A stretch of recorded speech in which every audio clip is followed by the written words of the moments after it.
So I have a question. When someone sneezes and you say, God bless you, do you mean it? I mean, I know for me, it's often just a habit. Just say it, just kind of like when someone says, how are you doing? And I say, good, I'm fine, I'm good, I'm fine. Even when I've really been struggling with something, it just kind of becomes a habit. And do you wonder why we bless people for sneezing? It's kind of a strange thing. But so one theory is that the practice started in the Middle Ages when the bubonic plague was very active in Europe. And then another theory is that people thought that your soul actually left your body, and so you needed a quick blessing so that your soul would go back in, and then nothing else would get in there before your soul came back. But we don't really know. Those are just some theories. But basically, giving and receiving blessings is a very ancient practice. So we've been apparently blessing people for sneezing for over 500 years. And then in the Bibles, it's full of giving and receiving blessings. So for thousands of years, this has been a practice that humanity has done together. So what is a blessing? We can think of a blessing as a specialized type of prayer that focuses attention. And a blessing often involves asking for divine favor. A book that Unity uses and publishes, and that our founders wrote, it's called The Revealing Word. It's a dictionary of metaphysical terms. So you can always look in there for Bible terms, and if you want to know what something means metaphysically, it means to unity. In there it says, a blessing imparts the quickening spiritual power that produces growth and increase. That a blessing is the power of multiplication, that a blessing multiplies. And that to bless is to call forth the action of God on something or someone. So that when we're blessing, we're calling forth the action of God. One of my favorite distinctions is that a blessing is recognizing wholeness. That a blessing is recognizing the holiness of something and the fullness and the wholeness of that. So how does a blessing work? Well, as I mentioned in my meditation, you can think of the two realms. There's the unseen, formless source of all that is, and then there's the physical realm, and a blessing can be a bridge between that. A blessing can be a conduit for love and light to come forth. So we can think about a blessing as activating the power of transformation. That's what we really want to do, activate the power of transformation. So this month of January, we're doing a series called Awakening Abundance, and this is the first week of the series. And one of the most effective ways to awaken abundance in your life is to stop complaining, or at least minimize complaining. And I'm not saying it's easy. We have plenty to complain about. We have plenty to be upset and frustrated and angry and mired in all kinds of discord about. And we can always find more if we look for it. But negativity mucks up life. Negativity is very similar to walking through mud. Have you ever tried to walk through really deep mud? I mean, why do that when there's a higher ground, a pathway available? And so we can take the higher ground. So here's some examples. I was in a class and the teacher was trying to connect a laptop to a projector and it wasn't going well. It's one of how it gets awkward and people are trying to help and nobody knows what to do and it's just, the class is delayed and it's just one of those things where people are getting kind of tense. And so, I just started blessing. Oh, isn't it great that we have these laptops? Isn't this the best projector that we have here in this room? Isn't this a beautiful classroom? Just bring blessings onto it, and it just, if nothing else, people relax, because they can not feel so much tension. But of course, everything started working and we could proceed with the class, and it was all good then. Another example, just a couple months ago in October, I was driving from here to Colorado with my nephew. One of my nephews was in the car, and if you know the route, there's uphill. You go uphill to higher elevation that way. So we're driving, and this weird coolant message comes on my little dashboard, a message I'd never seen before. So I pull off, get out the manual, start looking through the manual. It says just, let it cool off and get it serviced as soon as possible. So I look in one direction, there's a road going this way, the road's going that way, road's going this way. No buildings, no cars, nothing else around, sun's going down, it's getting dark, and there's just like some tumbleweeds and some scrub trees. And so, but I just start blessing the car. Oh, thank you for being my car. I really, really appreciate this car. This, it's been so good and it gets me where I'm going, and just, shower blessings. So we get back in the car, the message goes off. We're able to go up to Colorado and back. No problem. Car never failed, got us where we were going. So maybe it's coincidence. Sure, could be a coincidence. But why not, activate the power of energy and open those possibilities. So I really think that everything has consciousness, like that everything is conscious, and it's conscious as its function. So the car wants to be a car, and a ladder wants to be a ladder, a rock wants to be a rock, because it's conscious as its function, and that just seems to work. So tonight I'm drawing on a book by Catherine Ponder. Catherine Ponder is a Unity minister. She published 18 books. Her first book was published in 1962, and she had a whole series about prosperity. But she also has books about healing and prayer and all kinds of other topics. So one of her practices is she would say, "I bless you and bless you for the goodness of God that is within you." She would say it twice. "I bless you and bless you for the goodness of God that is within you." And she recommends blessing everything and everyone who comes into your life. And her books have many testimonies. There's all kinds of stories of people who studied with her or were aware of her teachings, and they would write to her and they would talk to her. So there's stories of all kinds of transformation through the power of blessing instead of criticizing and finding fault. So happier marriages, sales increasing, debts being paid off, healthier bodies, lawsuits resolved, just all kinds of life situations that are transformed. So I'll just tell you one story from her book. It's a man who was talking to her, and his wife died, and he was trying to do something new, so he booked a trip to Europe. So he's with a travel group, and things weren't going well. He was beginning to regret and think, maybe I shouldn't come on this trip. Maybe this was a bad idea. There was one couple on the trip that they just complained about everything. They complained about the food. They complained about the hotel. They complained about the people they met. And so finally he just said, how about we practice this ancient practice of blessing?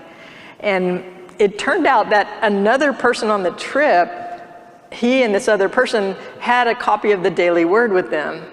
This is the large print copy because it shows up better when I hold it up. But it's a small booklet, and Unity's been publishing the Daily Word since 1924. And a lot of you are aware that every day there's a word of the day, there's an affirmation, there's a little teaching, and there's a Bible verse. So the group decided that every morning they would start their day by reading the Daily Word together and saying the affirmation. The trip got a lot better, things started working out, people were enjoying themselves more, the group was just more cohesive and happier. So it's just something to remember, something to practice. Now in the Bible, Paul says not to curse at people. He says bless them instead. In fact, he says bless those who persecute you. Have you tried this when you call customer service?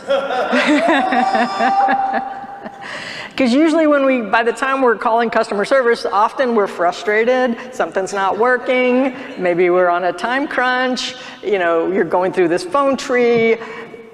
There can be lots of frustration with that. So this happened to me actually just the other day. I called to cancel a service that I've had for many years. I've wanted to cancel this service for a long time. I was finally taking action, and I get transferred to the loyalty department, and her job is not to let me go, right? So I was on the phone for 30 minutes, and she almost had me talked in to staying with this service that I didn't want, that I had wanted to cancel for a long time. And she almost had me. And then finally, after a half an hour, I just said, you're really good at your job, and I really appreciate how good you are at your job, but let me go. So she just laughed. I mean, she just laughed, and then we wrapped up the call then, and she was in a good mood. She did everything she could, and I affirmed that you did a good job, but I really do want to cut this service.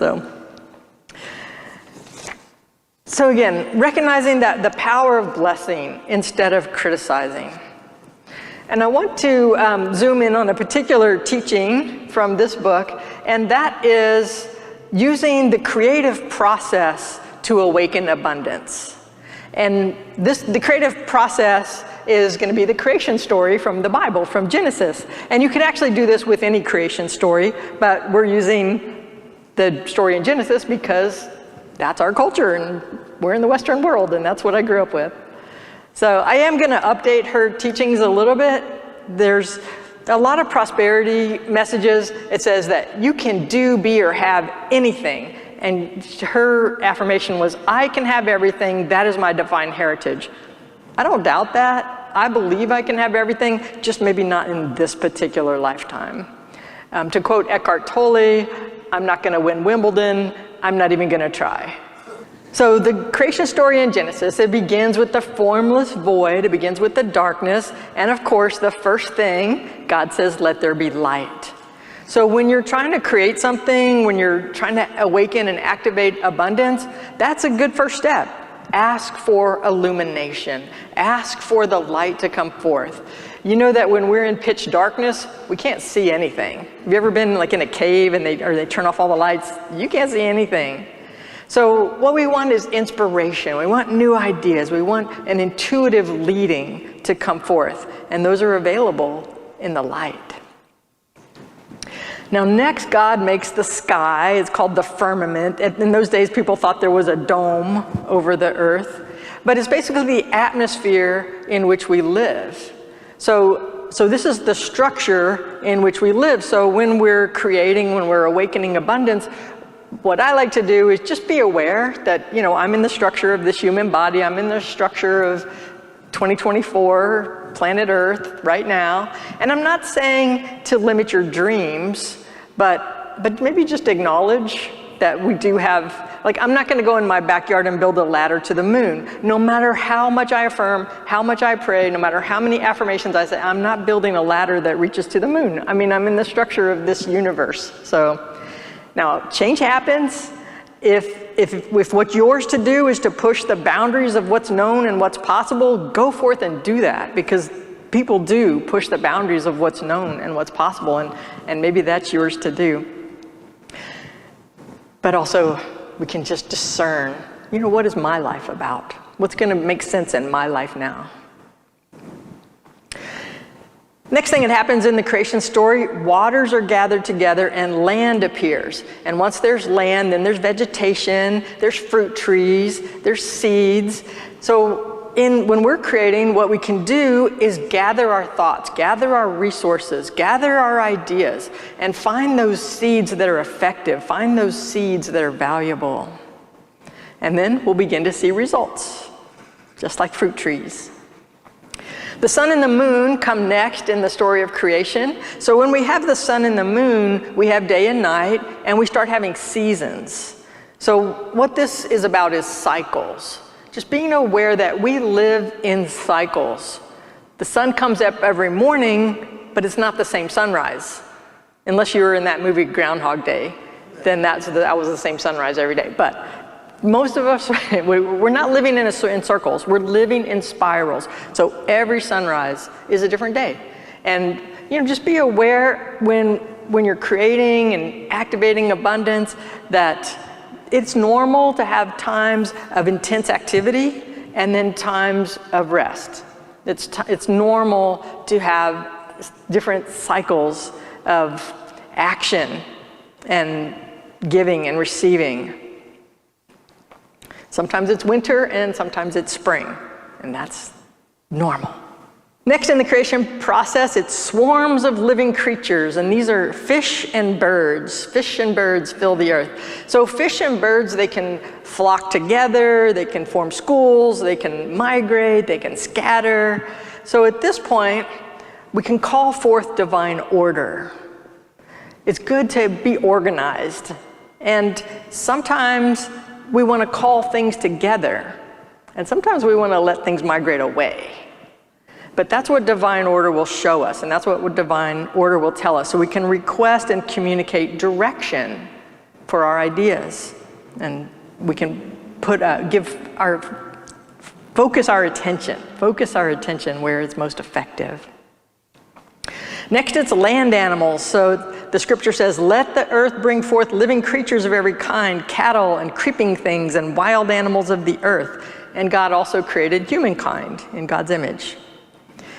In this step, we can gain wisdom. We can allow consciousness to have dominion in life. And by that, I mean, instead of being pulled around by the whims and the fears of ego, try to get centered and connect with that divine eternal source and create consciously from that space. Create consciously with wisdom and the higher order that human beings hopefully represent. So we can progress in consciousness. And then, of course, on the seventh day, the last step of creation was God rested, blessed everything, called it good, and had the Sabbath. And that's, again, a good part of the creative process. Bless what results you've had. Bless every experience, even the difficult ones. Sometimes when we're creating, maybe things don't seem to work out quite like we planned or quite like we thought, and that's okay. It's a learning experience. Everything has value. Every path has value. So what do you want to create in your life? What's new for 2024 for you? Where are you going this year? And just know that to be truly fulfilled in life, we create from that connection with our divine eternal self. I mean, yeah, we might, need cars and shelter and food and all that, but what's really most effective is to get, again, centered in the fullness and wholeness of who you are and say what wants to come forth and emerge through this life that I have. So discern who you are here to be and be it. And also for best results when blessing and creating, do so without interfering in other people's lives. And this can be difficult because we know best. We have all this wisdom and knowledge, and we know how their life should be and what they should do and how they should be healed or what they should be experiencing. But again, for best results, we don't interfere with other people's lives because we don't know everything. We don't know what they're here to do or experience. And so again, without judging, without criticizing what anybody else is going through, just mind our own internal light. So again, blessings can bring more energy, more light, more life into a situation. A blessing can be a conduit, like an opening of possibilities, and we can use the creative process to awaken abundance in our lives. Thank you.